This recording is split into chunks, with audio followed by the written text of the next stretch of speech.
Que a graça e a paz de nosso Senhor e Salvador Jesus Cristo estejam com todos, não só hoje, mas para todos sempre. Que bênção estarmos aqui.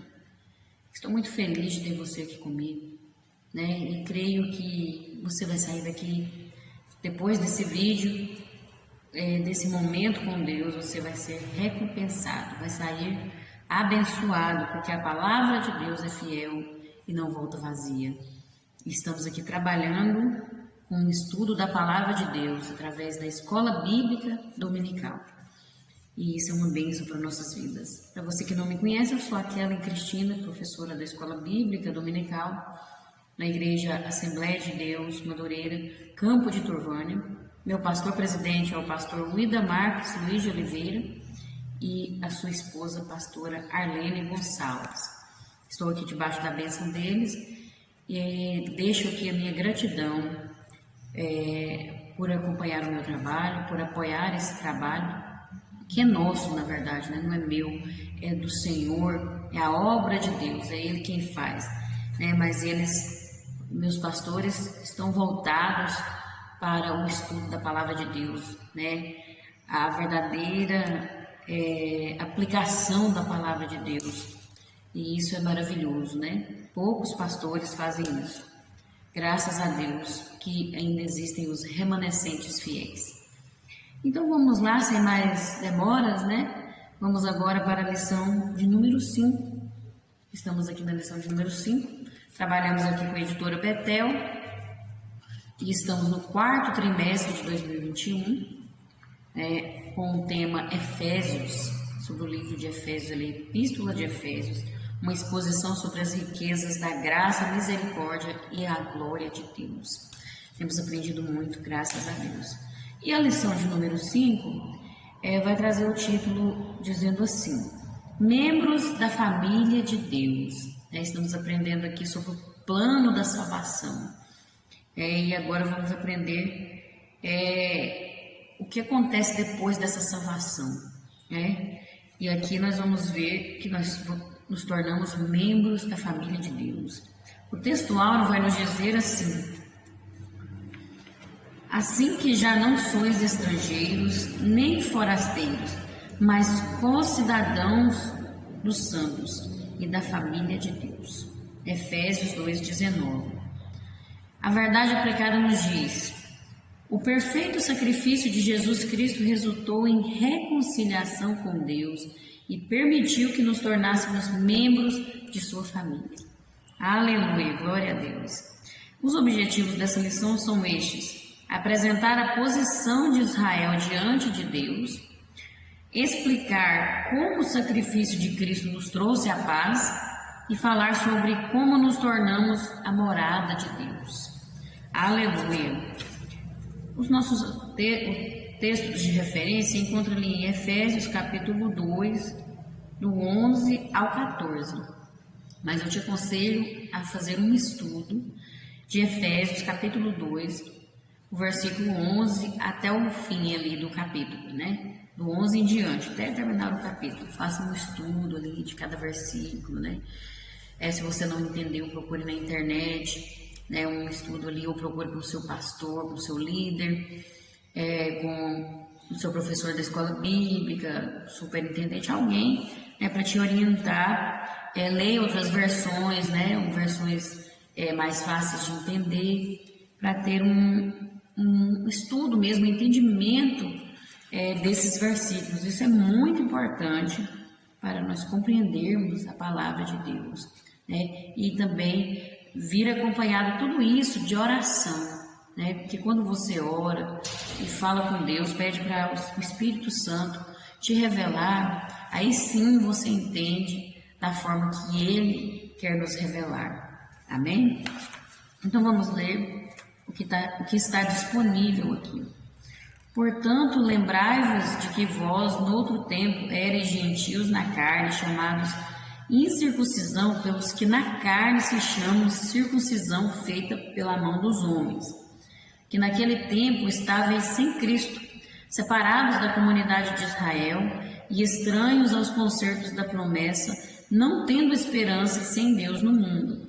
Mas agora em Cristo Jesus, vós que antes estáveis longe, já pelo sangue de Cristo chegastes perto, porque Ele é a nossa paz, o qual de ambos os povos fez um, e derribando a parede de separação que estava no meio. Aleluia, glória a Deus. Vamos fazer uma oração agora neste momento, e o motivo sugerido aqui pela nossa revista é que nós oremos para que sejamos um exemplo de vida para aqueles que nos observam. E isso é muito importante, né? Vamos orar então agora neste momento. Senhor, meu Deus e eterno Pai, diante da Tua presença agora, eu me apresento a Ti como Tua serva, Senhor.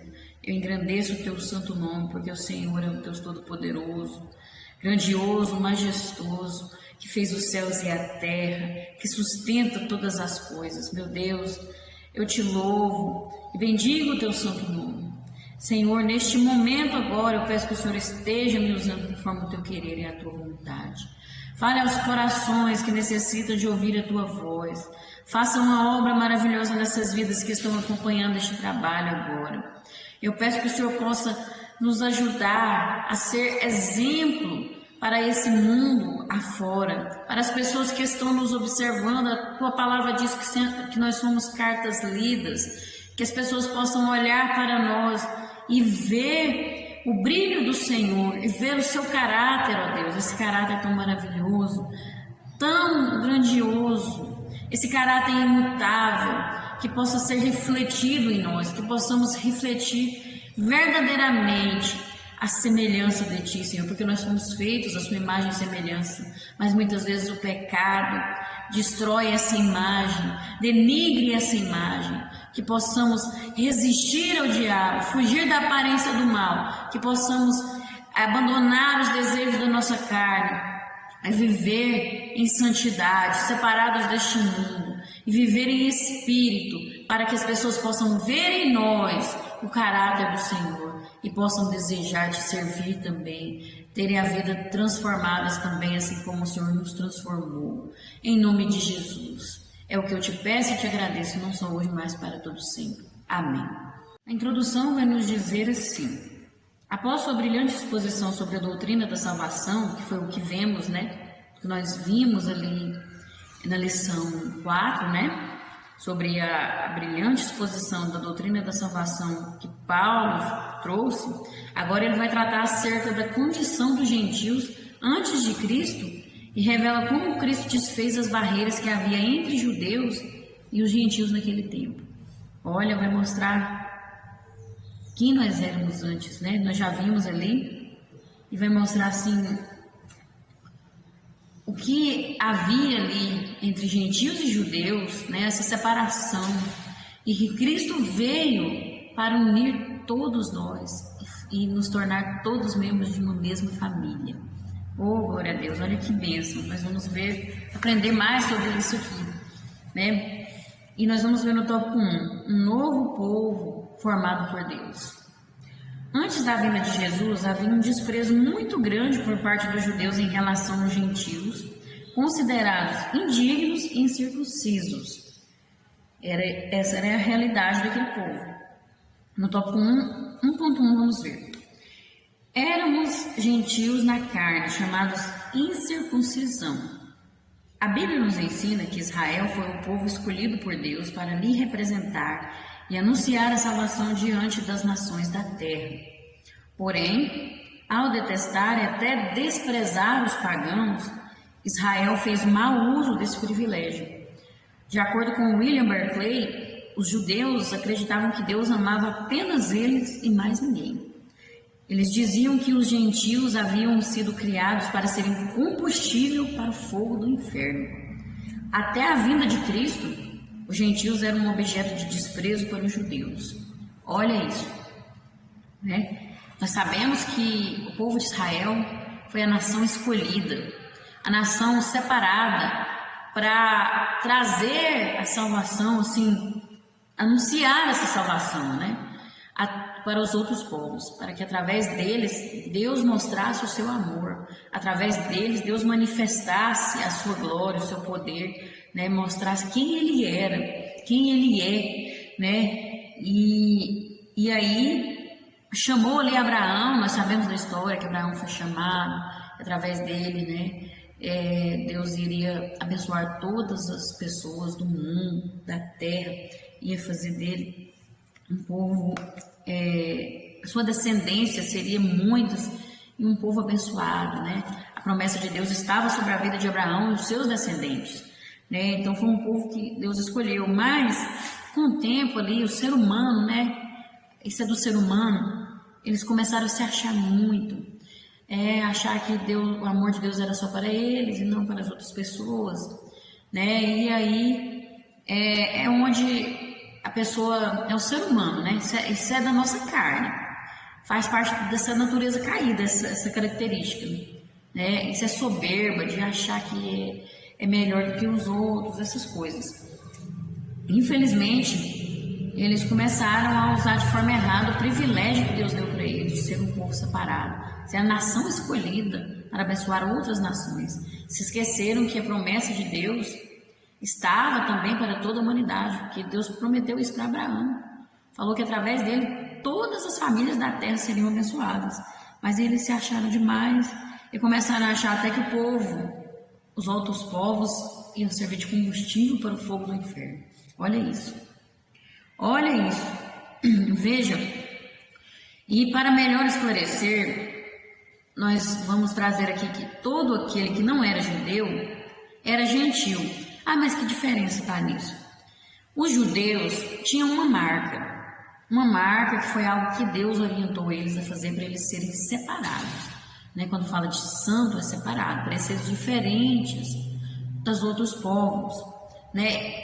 E tinha uma marca que era física, uma marca na carne, que era a circuncisão.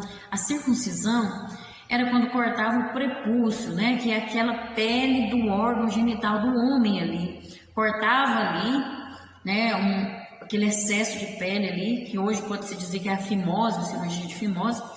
E então, no 8º dia de vida ali da criança, se cortava, porque era naqueles dias que havia, o corpo liberava células para melhor cicatrização do corpo. Isso é real até hoje, né? O corpo libera, tanto que o cordão umbilical cai justamente nessa época. E então, se cortava ali e era um povo circuncidado. Tinha que ser circuncidado para ser o povo de Israel, para fazer parte ali, para ser o povo de Deus, né? Isso é o que Deus queria, que eles fossem diferentes. Mas não era só nisso não, né? Eles tinham que adorar somente a Deus, eles não podiam ter idolatria, eles tinham que ser um povo que tinha que ter um comportamento totalmente diferente, tanto que Deus deu os 10 mandamentos, né? Para que eles cumprissem, né? Fosse um povo diferente, tanto fisicamente como espiritualmente, como de caráter, desse comportamento, né? Tinha que ter isso. Então era um povo separado. E aqueles que não faziam isso, não eram circuncidados e viviam adorando outros deuses, viviam na prostituição, fazendo coisas erradas, eram considerados gentios. Eram considerados o povo que desobedecia a Deus, um povo que Deus não amava, segundo o povo judeu. Eles achavam que Deus não amava essas pessoas, que Deus queria era destruir essas pessoas, né? Eles começaram a achar nesse sentido, né? Na visão deles, e de acordo com o pacto feito a Abraão, eles interpretavam que os gentios estavam de fora, né? Não tinham qualquer privilégio, nem tinham acesso à aliança por parte de Deus, não faziam parte dessa aliança, dessas promessas que Deus tinha feito a Abraão, né? Isso por quê? Primeiro, porque os judeus haviam sido escolhidos por Deus. Segundo, porque estavam sobre uma promessa divina. E terceiro, porque tinham no corpo uma marca de aliança com Deus, que era a circuncisão. Aí para eles, os gentios eram desprezíveis, porque eles viviam de acordo com seus desejos e paixões e eram idólatras, servindo a deuses estranhos. Foi o que eu disse, né? Então, eles consideravam isso. E aí, nós éramos esses gentios, né? Por povo judeu, nós não tínhamos chance, nós não tínhamos salvação. Nós íamos servir de combustível para o fogo do inferno. Para eles, nós éramos isso. Mas olha só Jesus veio, descendente de Abraão também, né? Descendente de Davi, a tribo de Judá, ali, ó, Jesus veio sendo judeu e abraçou todas as pessoas, né? Nos alcançou, né? Olha que bênção. Olha, agora nós não temos mais, nós não temos que fazer o ato da circuncisão física, mas nós temos que fazer a circuncisão do coração, né? Circuncisão do coração, que marca que nós vamos ter? É o Espírito Santo em nós. Essa é a marca agora de quem não é circunciso da carne como eles, mas circunciso do coração. Então eu tenho que esvaziar de mim mesmo, eu tenho que esvaziar meu coração de todas as coisas do mundo, rejeitar as coisas do mundo, para que o Espírito Santo possa habitar em mim e eu mostrar para as pessoas que eu tenho essa marca, né? Ou seja, eu vou ter uma vida diferente, eu vou ter um comportamento diferente. Automaticamente eu vou estar obedecendo os 10 mandamentos, né? A lei de Deus, automaticamente, mas não por obrigação, não por medo de ser morto por Deus, igual na época que a lei era severa. Agora nós estamos debaixo da graça. Então agora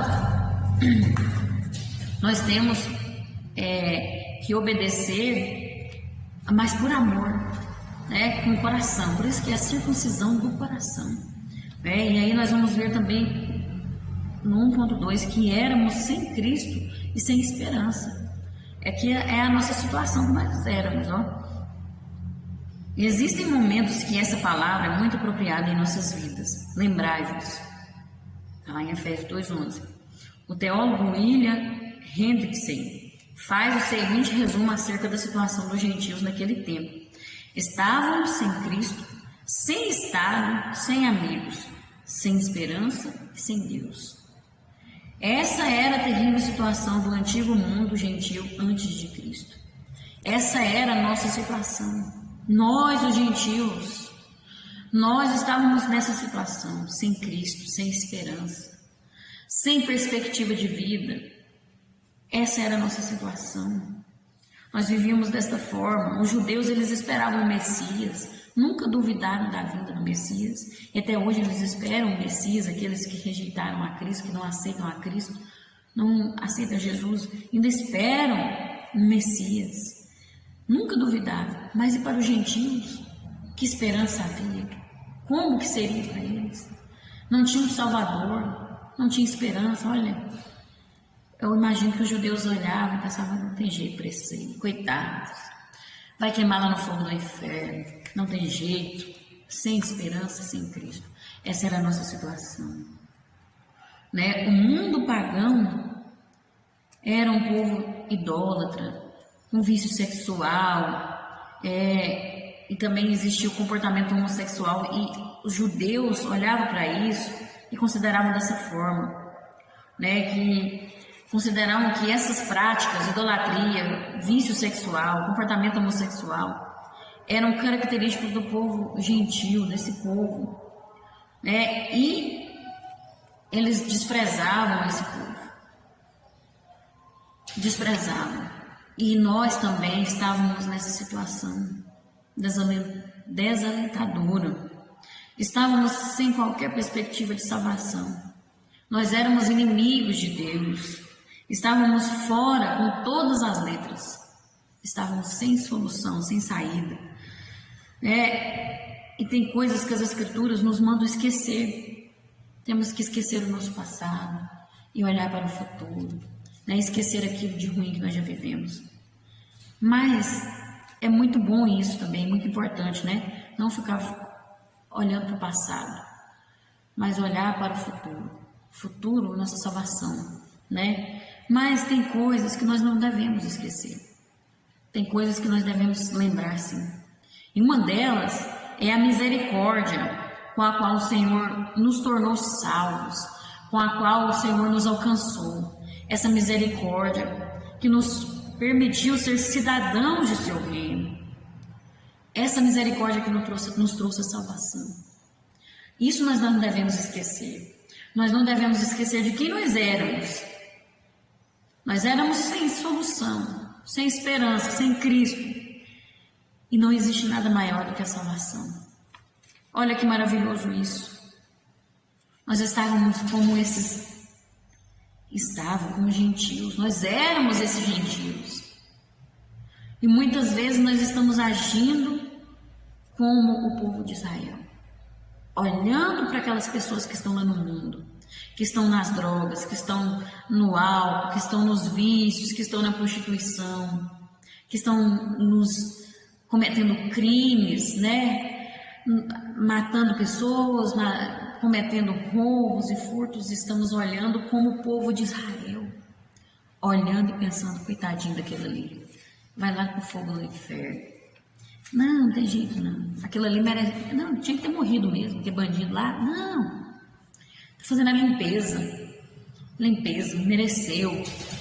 Olha, nós estamos achando que Deus não ama essas pessoas. Muitas vezes nós achamos que Deus despreza essas pessoas. Oh meu Deus, quanta ignorância. Olha, não é falta de conhecimento não, porque a palavra de Deus está sendo pregada. Jesus veio e mostrou que nós não devemos agir dessa forma, porque ele andava era com os pecadores, ele andava era com os ladrões, ele andava era com as prostitutas. E os fariseus olhavam e falavam, ah não, olha lá aquele lá, anda aí com os pecadores. Porque o povo judeu, os judeus até quando Jesus veio, eles ainda desprezavam os gentios. Jesus veio para quebrar essa barreira, né? Para fazer de todos um só povo. E nós não devemos olhar para as pessoas e pensar que nós somos melhores, que Deus não ama essas pessoas. Não devemos agir como os israelitas. Não devemos. Mas devemos agir com amor e humildade. Não é verdade? Porque a salvação é tão maravilhosa. É tão maravilhoso quando você vê uma pessoa se convertendo e aceitando a Jesus. Quando o amor de Deus é derramado por aquela vida e ela aceita isso, e ela abraça isso é maravilhoso, isso é tremendo. Nós devemos alegrar, trazer essas pessoas para o caminho de Deus, né? Abraçar também, assim como Jesus fez, deu exemplo. Porque nós éramos isso. Lembra de onde você saiu, né? Por isso que é importante, lembrai-vos. Lembra de onde você saiu, lembra quem você era. Você era incircunciso, você era sem Cristo, sem esperança. Não tinha jeito para você. Você era combustível do fogo do inferno, era para ser. Mas Jesus veio e nos resgatou. Te resgatou, me resgatou. Para que agora eu fizesse parte da família de Deus. Né? E alcançasse vidas também. Para fazer parte dessa família. Amém? No 1.3. Éramos estranhos às alianças da promessa. E sem Deus no mundo. Paulo continua sua exposição sobre a situação dos gentios, dizendo que estavam separados da comunidade de Israel e estranhos aos concertos da promessa. John Stott comenta sobre esse texto, olha o que ele diz. A referência é provavelmente a promessa fundamental feita por Deus a Abraão. Israel era o povo da aliança, a qual era acompanhada de promessas ali específicas para aquele povo, né? Aquelas promessas que Deus fez a Abraão ali para sua descendência, né? Douglas Batista lembra que os vários pactos que Deus estabeleceu com Israel giravam em torno da grande promessa da vinda do Messias, né? Desde o princípio, né? Deus tem a promessa da vinda do Messias. O pacto abraâmico tinha promessa do Messias, o pacto mosaico e o pacto davídico também tinha promessa do Messias. Todos esses pactos, todos os pactos que Deus fez com Abraão, que Deus fez através da lei de Moisés, né? A lei que deu a Moisés também tinha promessa do Messias, que viria um Salvador, né? Que estabeleceria um reino sobre a terra, e também o pacto que Deus fez a Davi, com Davi também, que justamente dele viria um rei, que o reino dele seria eterno, né? Um Salvador. Então, tinha a promessa da vinda do Messias para esse povo, para o povo de Israel, estava ligado. Então, nós não fazíamos parte dessa promessa, não fazíamos parte dessas bênçãos aqui, dessa vinda do Messias. Para o povo judeu, até a vinda de Jesus, nós não fazíamos parte disso, era só o povo de Israel, né? Porque os outros povos não tinham conhecimento desses pactos e viviam envolvidos com muitos deuses e muitos senhores, né? As outras pessoas não conheciam esse Deus, não conhecia essas promessas, não conhecia, não sabia de nada disso, que tinha um Salvador que viria, não sabia de nada disso, né? E aí Deus ordenou que a nação de Israel fosse bênção a todas as nações. Por isso que Deus ordenou, olha, através de vocês eu vou mostrar a minha salvação para todas as pessoas, através de vocês, né? Vocês vão ser bênção para as outras pessoas. Por isso que Deus falou para Abraão, né? Olha, Abraão, através de você todas as famílias da terra serão abençoadas, né? Deus queria alcançar o mundo inteiro, mas o povo de Israel começou a se achar demais e achar que essa bênção não era para as outras pessoas. Mas eles estavam fazendo tudo errado, eles estavam colocando só para eles mesmos, né? Mas era para eles anunciar, né? Mostrar para as pessoas através da sua vida, do seu comportamento, da sua separação, quem era Deus, né? Era isso que Deus queria. Vemos Deus se revelando a Israel como seu marido. Olha que tremendo privilégio. O soberano, Deus de toda a terra, o Senhor do universo, estabelece graciosamente uma comunhão com o seu povo escolhido. Olha, ele se revela como seu marido. Isaías 54, do 4 ao 6, confirma isso, onde diz sobre essa palavra, para nós entendermos aqui. Olha, 54, do 4 ao 6, diz assim: não temas, porque não serás envergonhada, né? Falando, Israel é a noiva de Deus ali. E não te envergonhes, porque não serás confundida. Antes te esquecerás da vergonha da tua mocidade, e não te lembrarás mais do opróbrio da tua viuvez, porque o teu Criador é o teu marido. Senhor dos exércitos é o seu nome, e o Santo de Israel é o teu Redentor. Ele será chamado o Deus de toda a terra, porque o Senhor te chamou como uma mulher desamparada e triste de espírito, como a uma mulher da mocidade que é desprezada, diz o teu Deus. Então o Senhor se apresentou, se revelou a Israel como seu marido, aquele que cuida, né? Aquela que estava, Israel estava desamparada. Por quê? Isso aqui já está falando do pecado, né? Toda a humanidade, inclusive o povo de Israel, estava todo mundo em pecado, todos os pecados destituídos estão da glória de Deus. Então Deus chamou ali Israel, um povo para ser separado, um povo para ser santo, né? Diferente, e como se fosse uma esposa desamparada, que agora estava sem Deus, né? E aí chamou ali, se apresentou para o quê? Para ter uma comunhão, né? No casamento, o esposo e a esposa têm que ter comunhão, uma comunhão maravilhosa, né?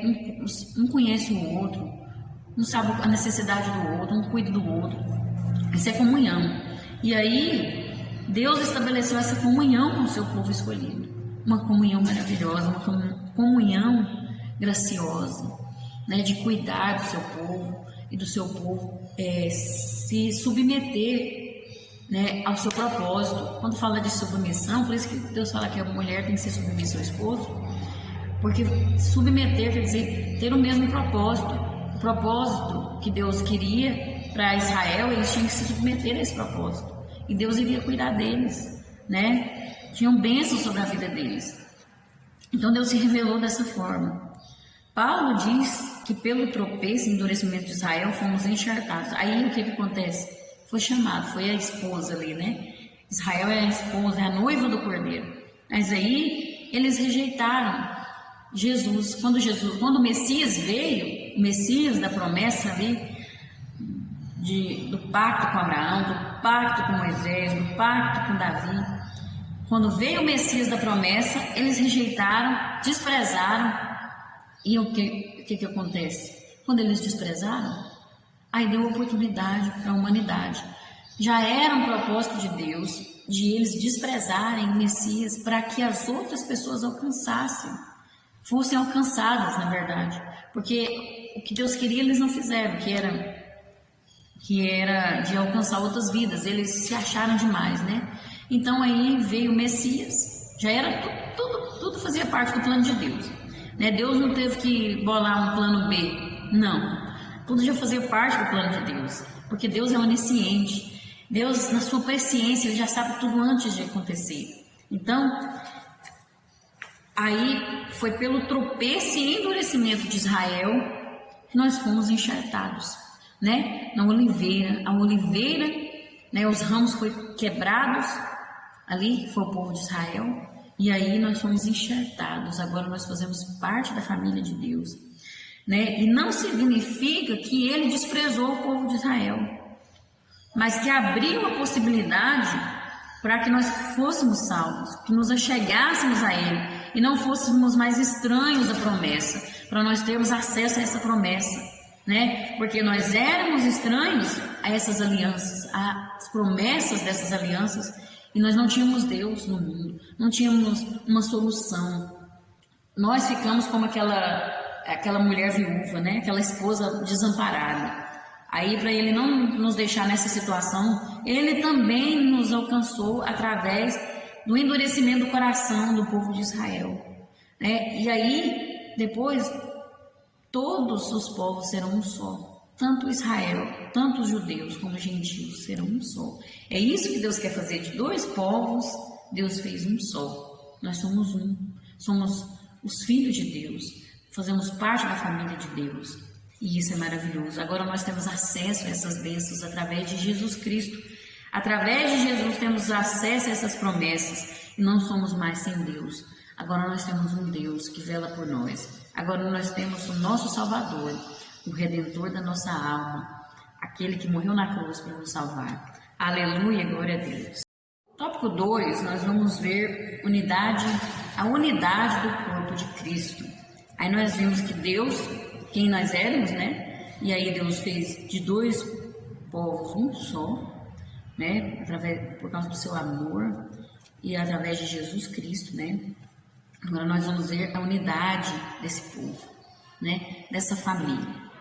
Nós vamos ver aqui a realidade retratada no tópico anterior, referente à aliança e aos pactos acompanhados das leis cerimoniais, constituíam uma parede de separação entre judeus e gentios.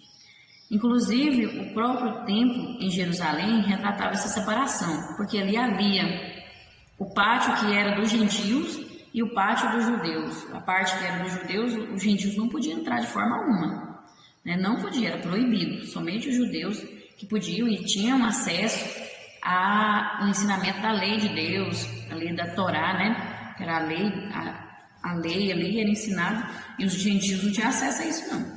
Então, tinha essa separação. Mas Cristo Jesus desfez a inimizade.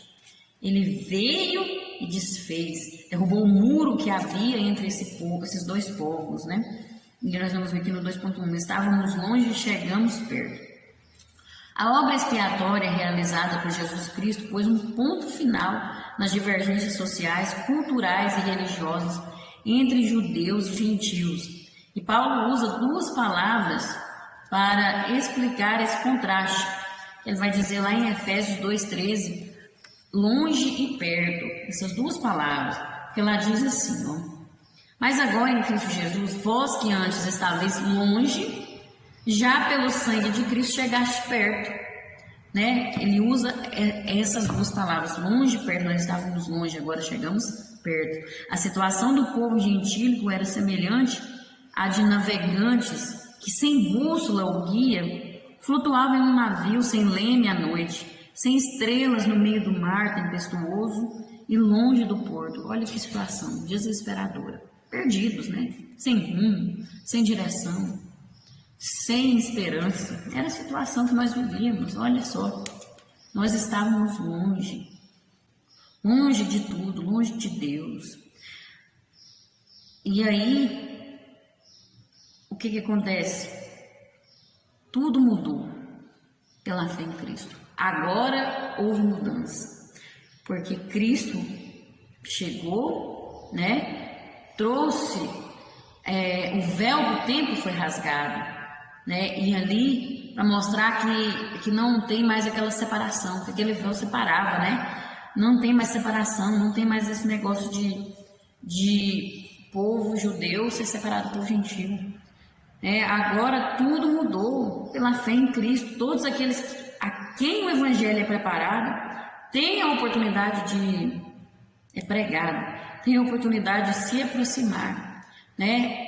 O Evangelho está sendo pregado, todos têm a oportunidade, a chance é para todos, nós temos todos as mesmas oportunidades. Deus, Ele dá a mesma oportunidade, mas tem muitos que não aproveitam essa oportunidade, infelizmente. Né? Olha, antes nós estávamos separados de Deus, agora hoje estamos salvos pela graça, podemos estar salvos pela graça. A graça nos alcançou, agora nós temos essa oportunidade de abraçar essa graça. Eu preciso querer abraçar ela, eu preciso aceitar. Né? Porque Deus não obriga, Ele não é invasor. Né? Agora nós estamos perto. Agora não existe uma barreira mais entre nós e Deus. Não existe um abismo mais entre nós e Deus. Porque Jesus chegou e Ele é a ponte que liga nós até Deus. Né? E nos torna um só povo, tanto judeus como gentios. Os gentios eram os de longe, os judeus eram os de perto. Mas ambos estavam distantes de Deus. Um porque estava desprovido de tudo, né? E o outro porque pecava por desprezar seu propósito diante de Deus. Olha, nós estávamos longe de Deus, distantes de Deus, porque nós não tínhamos acesso a nada, não tínhamos conhecimento de nada, não sabíamos de nada, estávamos longe de Deus. E o povo judeu eram os de perto, mas estavam também distantes de Deus porque desprezaram o propósito que Deus tinha para a vida deles, né? E aí eles se tornaram então distantes de Deus também, né? E isso serve para nós. Olha, porque tanto os judeus como os gentios eles precisavam ser iluminados. E isso serve para nós, porque muitas vezes nós desprezamos o propósito de Deus para nossas vidas. E quando nós desprezamos o propósito que Deus tem para nossas vidas, nós afastamos de Deus, ficamos distantes de Deus. Aí precisamos ser iluminados. A pessoa que está nessa situação, ela precisa de iluminação, né? Aí, tanto aquele que está lá no mundo, que não tem o conhecimento ainda de Deus, que não foi pregado o Evangelho para ele, o verdadeiro Evangelho, tanto esse como o que está lá dentro da igreja desprezando o propósito de Deus, achando que só de ir na igreja está salvo, sem cumprir o que a palavra de Deus ensina, que o propósito de Deus está dentro da palavra de Deus. Quer saber qual é o propósito de Deus para a sua vida? Vai lá, vai meditar na palavra, vai estudar a palavra, vai orar, vai jejuar, e você vai descobrir o propósito de Deus para a sua vida. Então, tanto quem está lá no mundo, perdido, sem conhecimento de Deus, sem ter pregado o Evangelho para ele, tanto esse que está vivendo dessa forma dentro da igreja, está longe de Deus, está sem salvação. Infelizmente, está precisando ser iluminado, né? Está precisando de converter verdadeiramente, né? Olha, mas a distância, voltando aqui para esse povo, a distância de separação sucumbiu diante da grandeza do sacrifício de Cristo. Na cruz, judeus e gentios se reconciliaram com Deus e se abraçaram. Olha que lindo isso. Foi através de Jesus Cristo que nós nos tornamos um só povo. Olha que bênção, eles se reconciliaram com Deus, todos nós podemos nos reconciliar com Deus e nos abraçar. Através de Jesus é que isso é possível. Através do Evangelho de Jesus, e eu aceitar o amor de Deus através de Jesus, que foi demonstrado através de Jesus na cruz do Calvário. E aí sim acontece essa obra tão maravilhosa. No 2.2, estávamos sem reconciliação e alcançamos a paz. Jesus Cristo, em seu anúncio de boas novas, trouxe a paz de Deus ao coração perturbado do homem. A paz que excede todo o entendimento. Não a que o mundo dá, mas a paz que transforma o homem ao se reconciliar com Deus. Essa paz é maravilhosa. Essa paz, ela é sem explicação. Excede o nosso entendimento, não conseguimos explicar. Mas nós podemos sentir ela nos transformando quando nós nos reconciliamos com Deus, quando nós aceitamos a Jesus e aceitamos o propósito dele para nossas vidas.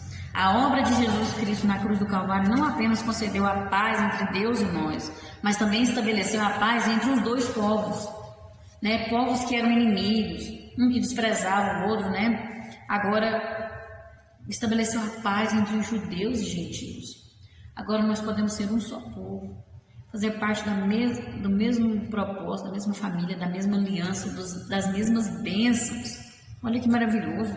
Dessa maneira, pelo seu sangue, o sangue de Jesus, agora todos os crentes são transformados em um único povo, um único corpo. Pelo sangue de Cristo, o pecado poderoso separador foi derrotado. O pecado é que não fazia essa separação, mas através de Jesus Cristo ele foi derrotado. Oh, glória a Deus, aleluia, que maravilha, né? Olha, não é suficiente dizer que Cristo traz a paz. Ele é a nossa paz, segundo Francis Fox. E ele diz mais ainda: à medida que os homens passam a estar nele, estar em Cristo, e continuam a viver nele, encontram paz com Deus. E dessa forma também um ponto de encontro com o seu semelhante.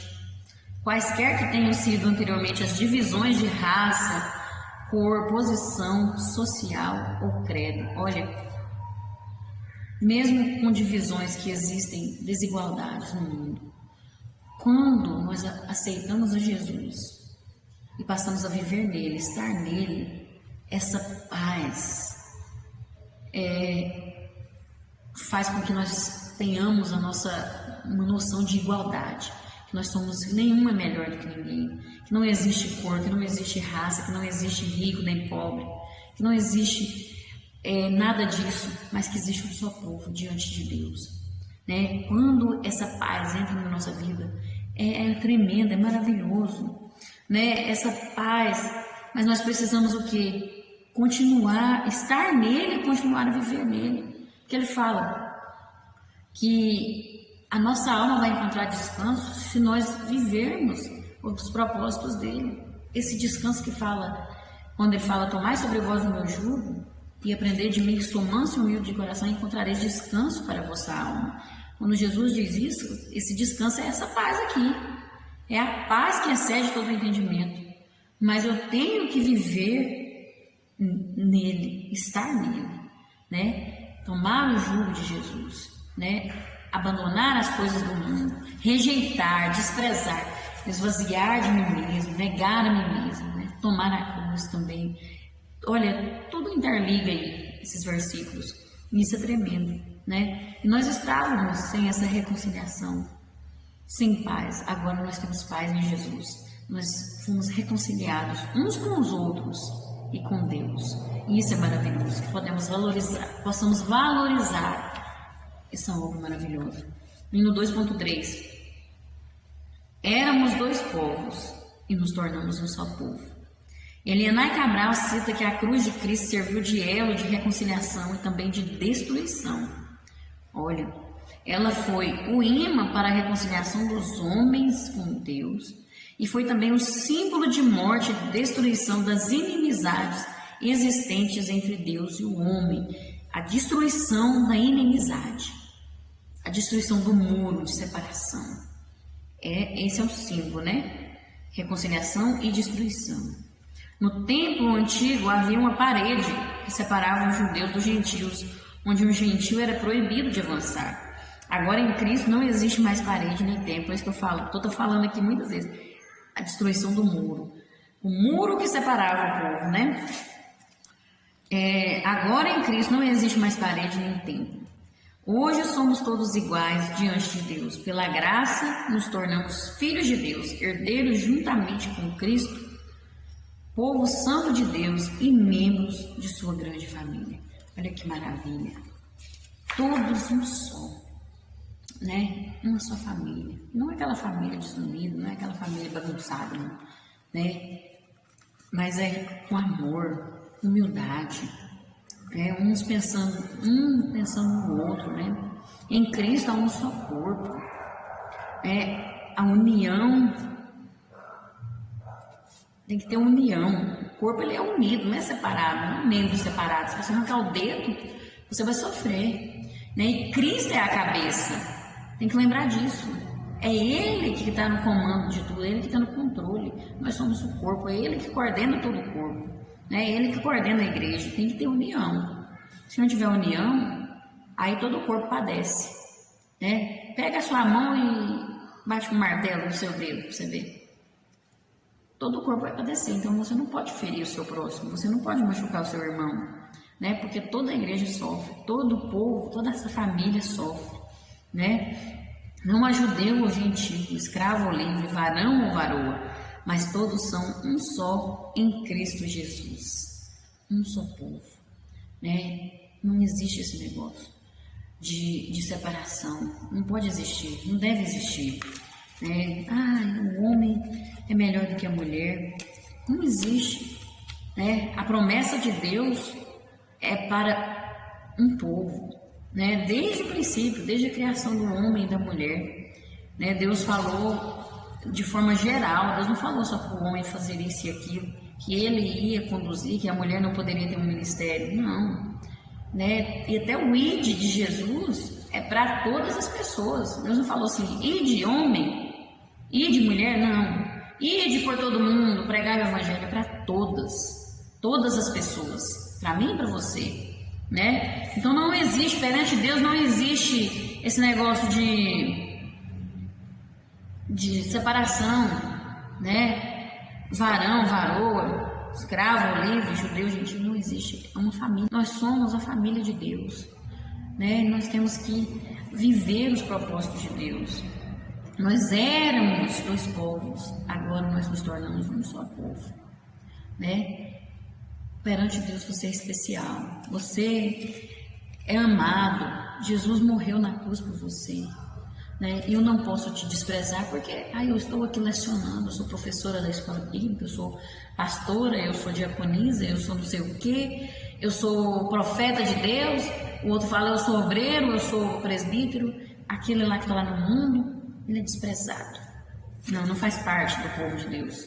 Às vezes entra na igreja uma pessoa diferente, porque ele está lá no mundo, ele ainda não conhece o caminho, e aí a pessoa já olha assim com desprezo, pensando, o que está fazendo aqui? O que essa pessoa está fazendo aqui? Não é lugar dessa pessoa, não. Não faz parte do nosso povo. Não faz parte da nossa como é que fala o negócio? Da nossa elite. Pelo amor de Deus. Sangue de Jesus tem poder. Que Deus possa ter misericórdia de você que pensa dessa forma, né? Nós temos que olhar. Eu olho para a pessoa, ela entra dentro da igreja. Meu Deus, que essa pessoa possa entender a palavra que vai ser falada hoje. Que essa pessoa possa abraçar esse amor que está sendo derramado. Que essa pessoa possa entender. Porque muitas vezes a gente olha e vê uma pessoa sofrida, uma pessoa que está precisando do amor de Deus, mas ela não consegue. O pecado impede ela de abraçar esse amor e nós desprezamos. Não podemos desprezar. Nós somos um só povo. Não devemos ter preconceito, não devemos ter discriminação. Perante Deus não existe desigualdade social. Existe um só povo. Porque Ele pagou o preço por isso. Amém? No tópico 3, nós vamos ver o edifício de Deus. Já não somos mais estrangeiros em terra distante. Cristo nos tornou cidadãos de seu reino e membros da família de Deus. Paulo compara a igreja como um grande edifício que cresce a cada dia e a cada dia é edificado. Aleluia, glória a Deus. Nós vamos ver aqui no 3.1 o fundamento dos apóstolos e profetas. Toda construção precisa ter um alicerce, precisa ter um fundamento, uma base. É a estrutura daquela construção, né? E nós vamos ver aqui o fundamento que nós precisamos ter. A obra de Jesus Cristo não apenas reconciliou o homem com Deus, mas além de tornar os dois povos os reúne em um projeto como um edifício chamado Congregação dos Santos ou Congregação dos Justos, o que conhecemos hoje como igreja, né? A igreja é esse edifício, é esse projeto, né, de Deus. É como uma casa santa completamente edificada na rocha, a pedra angular que é Cristo. O fundamento dos apóstolos e dos profetas são as verdades reveladas pelo Espírito Santo acerca do plano de Deus e da pessoa de Jesus Cristo. Olha, quando se fala de pedra angular, é a pedra principal. Nas construções daqueles povos, dos povos judeus ali em Jerusalém, nas regiões ali, e existia uma pedra, existe ainda, né? Eles construíam muros, casas com pedras, e uma pedra era colocada para sustentar toda a estrutura. Se retirar aquela pedra, aquela estrutura, o muro, o que for, cai, desaba, não fica firme. Essa é a pedra angular. Por isso que Jesus Cristo é chamado de a pedra angular, é a pedra principal, a pedra que sustenta. Se Jesus não estiver na nossa vida, nós desabamos, nós não conseguimos resistir. Por isso que Jesus falou, né, sobre aquele que construiu a sua casa sobre a rocha e aquele que construiu a sua casa na areia. Né? Veio a tempestade, veio os ventos, e quem tinha construído na areia, a casa desabou. Aquele que construiu sobre a rocha, a casa permaneceu firme, porque a rocha é Jesus, é a pedra principal, a pedra angular. Ele tem que estar sendo a nossa base, o nosso fundamento, né? A nossa vida é uma construção, estamos construindo, e a igreja é uma construção. A igreja vai se aprimorando, vai se aperfeiçoando, cada pessoa ali, através dos dons do Espírito Santo, através dos frutos do fruto do Espírito e suas virtudes, né? E assim precisa ter Jesus como a base, né? Jesus Cristo tem que ser o fundamento, o alicerce. Ele é a pedra angular. E esse fundamento dos apóstolos e dos profetas é essa revelação que Deus deu a eles, né? Deus deu pelos profetas ali nos tempos do Antigo Testamento. Deus se revelou ali para eles, se revelou para os apóstolos através da pessoa do Espírito Santo. E ele tem se revelado, e essas revelações é um fundamento dos apóstolos e dos profetas, né? Acerca do plano de Deus e da pessoa de Jesus Cristo. O comentário de John Stott diz assim, sobre Efésios 2:20: visto que tanto os apóstolos quanto os profetas eram grupos com um papel pedagógico, ou seja, de ensinar, né? Eles ensinavam. Parece claro que o que constitui o fundamento da igreja não é a pessoa deles, nem o seu ofício, né? Não era a profissão que eles tinham, não era a pessoa deles, mas sim a sua instrução, aquilo que eles ensinavam, porque eles ensinavam a palavra de Deus, aquilo que o Espírito Santo revelava. Então, isso é que era o fundamento da igreja, né? Além disso, devemos pensar neles como sendo educadores inspirados, órgãos da revelação divina, portadores desta autoridade. É importante notarmos que Paulo menciona ali em Efésios 3:5 que aos apóstolos e profetas a palavra de Deus em Cristo foi revelada de modo único, quer dizer, pela ação do Espírito Santo, né? Foi de uma forma única, foi o Espírito Santo que revelou, foi se revelando ao longo dos tempos essa obra, né? A palavra de Deus, né? Então esse é o fundamento dos apóstolos e profetas, né? Tudo começa em Jesus, né? E o fundamento deles está porque o Espírito Santo é que revelou para eles. Então eles têm fundamento do que eles estão falando, é uma verdade, né? Isso que eles têm falado. E nós precisamos também ter esse fundamento em nossas vidas, né? Pregar essa verdade que o Espírito Santo tem nos revelado também.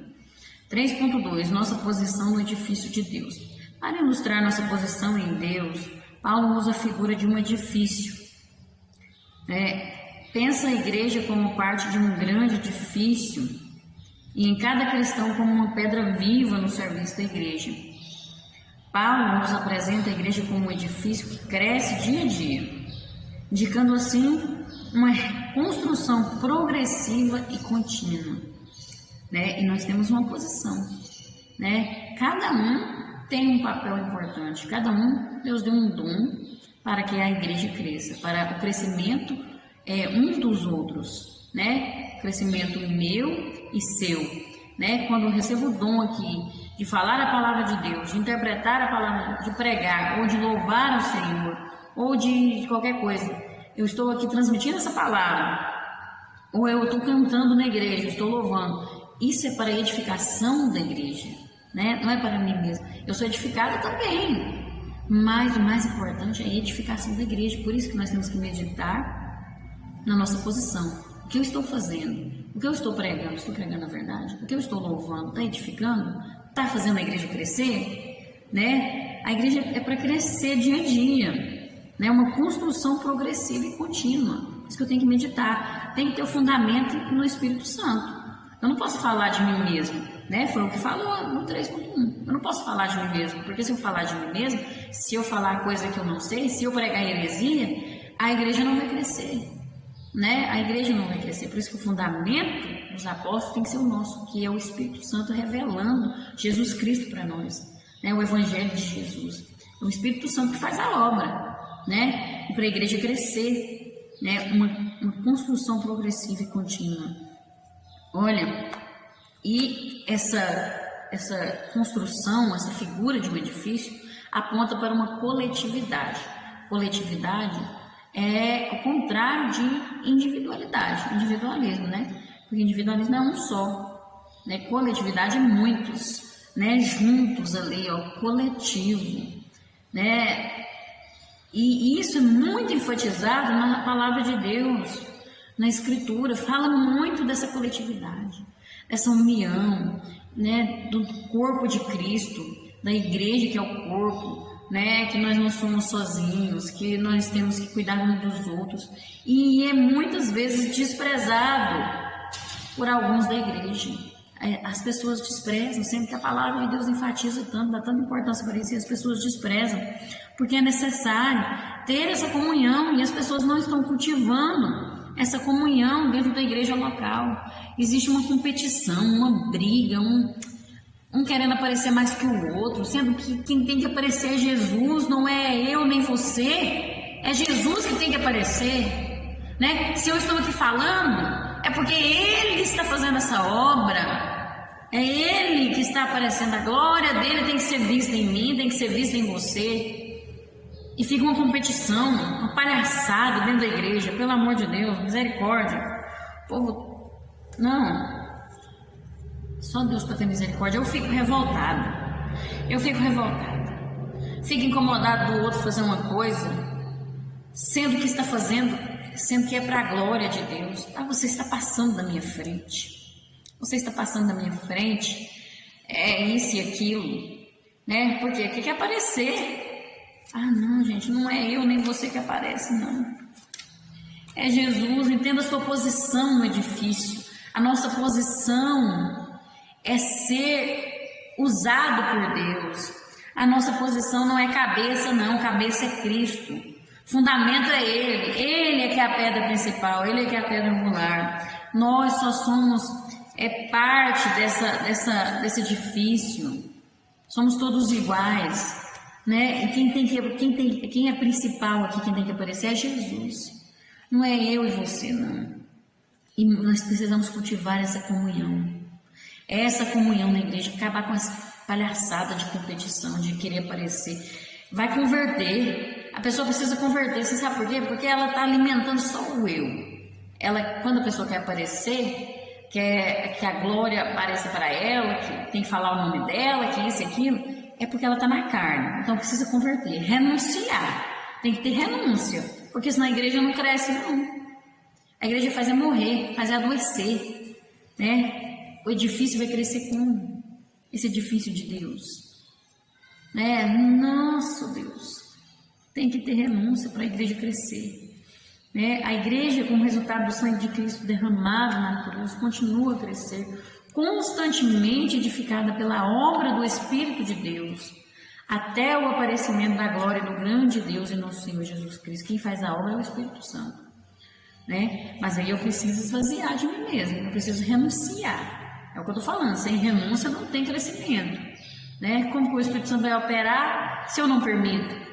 Não tem como. Então tem que renunciar, tem que esvaziar, tem que descer do pedestal.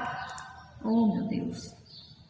Que faz a obra de Deus, é tão maravilhoso quando você vê Deus te usando, você sente Deus, vê o Deus ali aparecendo, quando você vê a glória de Deus, quando as pessoas veem Deus na sua vida, é tremendo, é maravilhoso, né? Nem precisa ninguém falar o nome, Não precisa falar seu nome lá na frente, não precisa te falar. Eu fico feliz, às vezes a pessoa não fala meu nome, não precisa falar meu nome. Eu acho bom quando fala. Quando fala eu fico sem graça, eu fico constrangida.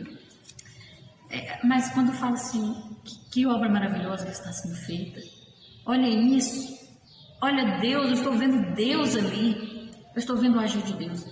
Moça, é isso que precisa ser falado, é isso. Isso é a obra de Deus, isso é a igreja crescendo. Isso é característica de uma igreja que está em crescimento, né? Precisa haver isso na nossa igreja, precisa haver, nas igrejas, precisa haver, né? Uma construção viva, formada por pedras vivas, que são os crentes. Essa é a igreja, é uma construção. E como pedra viva, eu e você somos pedras vivas. Como pedra viva, nós precisamos fazer a nossa contribuição. Cada um faz a sua própria contribuição para o crescimento e a beleza do edifício. A última é descrita como essa beleza é descrita como harmoniosamente ajustada. Olha que maravilhoso isso. Você precisa fazer a sua parte, eu preciso fazer a minha. Cada um tem que fazer a sua parte. Nós não estamos mortos, não.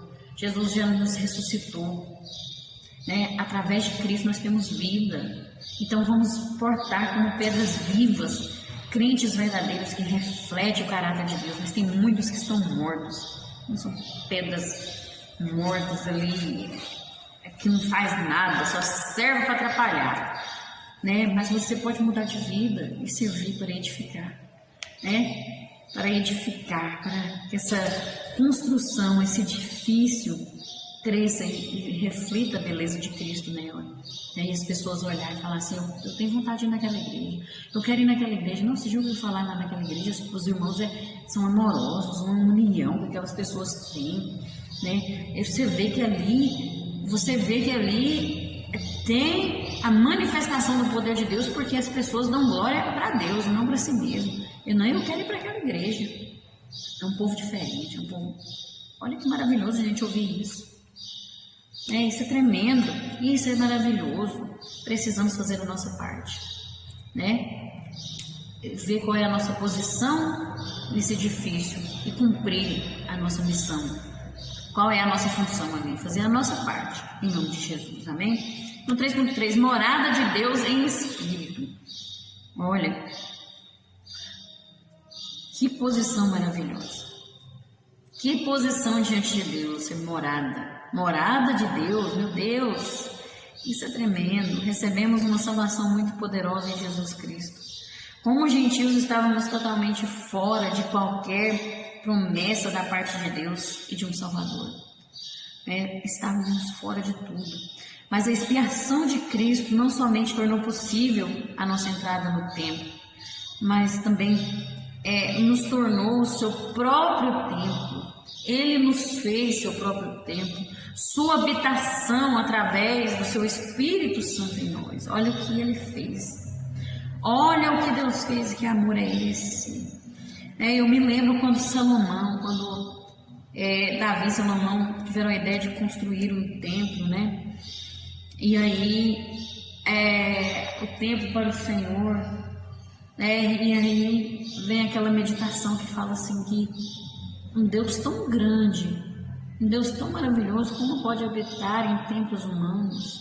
Não tem como, habitar. Eu posso construir a igreja maior, que não cabe Deus ali, porque Deus é muito grandioso. A sua glória é maior do que tudo.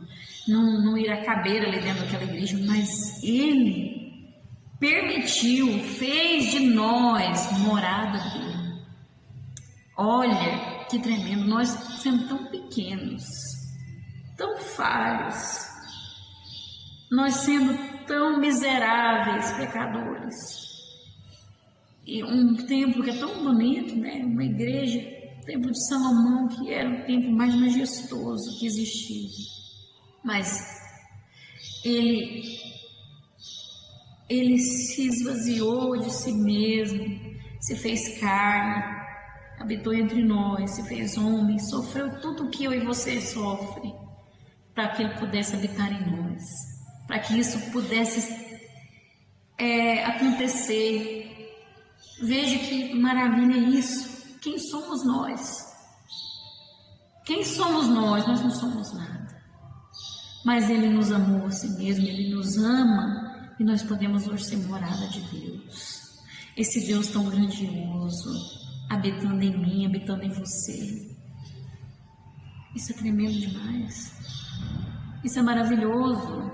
Habitação de Deus. Eu sou morada de Deus. Você é morada de Deus.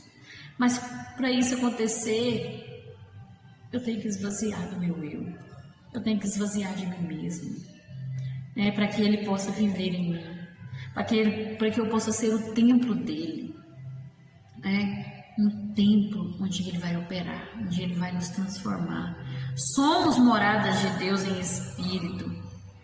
A palavra de Deus fala: ou não sabeis que o vosso corpo é o templo do Espírito Santo que habita em vós, proveniente de Deus, e que não sois de vós mesmos?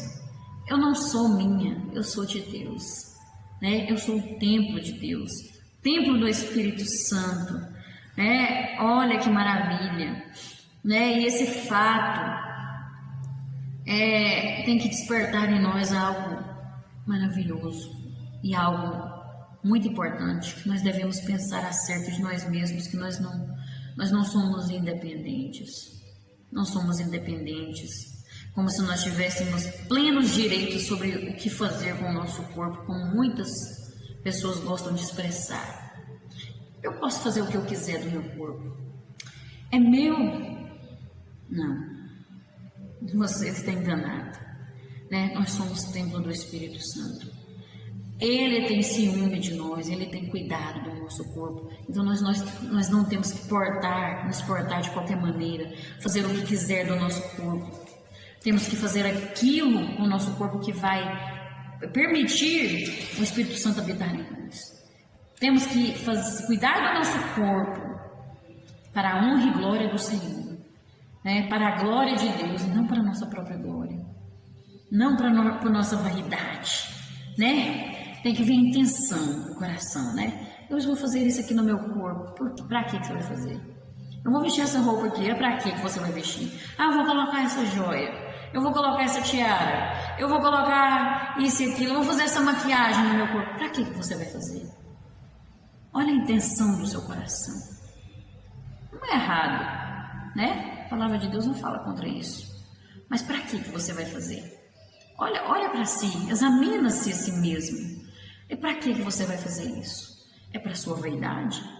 É para você chamar a atenção das pessoas de uma forma diferente? Para você aparecer? Eu quero ficar mais bonita. Por que você quer ficar mais bonito, mais bonita? É para quê? Para o seu próprio eu? Para alimentar o seu próprio ego? Ou é para a glória de Deus? Porque nós somos o templo do Espírito Santo, É para que o Espírito Santo possa habitar em mim? Ou não?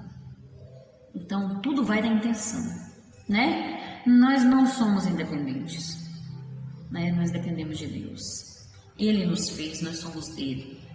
Então, Ele que tem que estar no controle da nossa vida, E nós temos que esvaziar de nós mesmos para que o Espírito Santo possa habitar em nós. E onde estiverem os membros do povo de Deus, ali Deus estará habitando na pessoa do Espírito Santo, Será que se eu reunir aqui na igreja, lá na sede, lá em qualquer congregação, tiver uma reunião ali com outros irmãos, será que o Espírito Santo está ali? Será que eu estou sendo morada do Espírito Santo? É nós que fazemos esse papel, é nós que cumprimos essa parte. Deus está aonde o seu povo está, Então nós precisamos verdadeiramente examinar a nossa vida, como nós estamos, se estamos sendo essa morada, Deus não está vinculado a edifícios sagrados, mas a pessoas santas, pessoas separadas do mundo, pessoas diferentes, sal e luz, pessoas que fazem diferença, agora conhecidas como sua nova comunidade, onde Ele tanto reside quanto vive.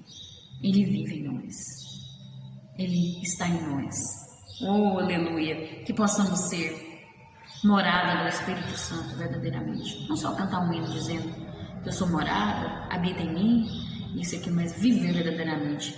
Ser morada é verdade. Em nome de Jesus. Amém? E para concluir, Cristo morreu para reconciliar consigo mesmo toda a humanidade.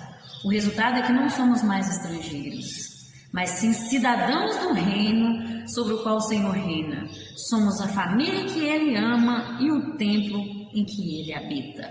Aleluia, glória a Deus. Que Deus abençoe você e a sua família. Deus abençoe o seu lar, te recompense cada vez mais.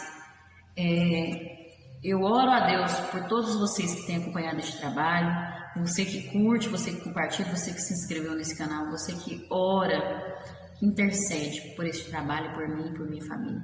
Que Deus te recompense, que Deus te guarde e que Deus conduza a sua vida da forma que Ele sabe que é o melhor, né? Amém? E até a próxima, se Deus assim nos permitir e se Jesus não estiver voltado. Deus abençoe.